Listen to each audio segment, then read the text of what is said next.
Hello， 大家好，我係 TY Lighting 嘅 Tommy， 今次要同大家分享嘅維修風扇實例，喺2023年1月19號農曆年28，我哋公司收到客人嘅售後查詢，有關於飛利浦 FC570 42寸變頻隱形伸縮風扇 LED 不能運作，因為2日後就係農曆新年，擔心過年冇燈用。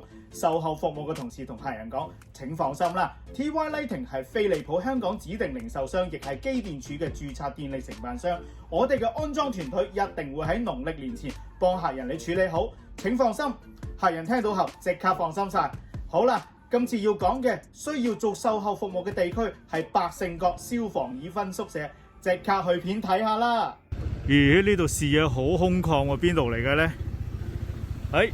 今日去呢個消防處百勝角已婚人員宿舍啊，喺將軍澳啊，做翻個記錄。好啦。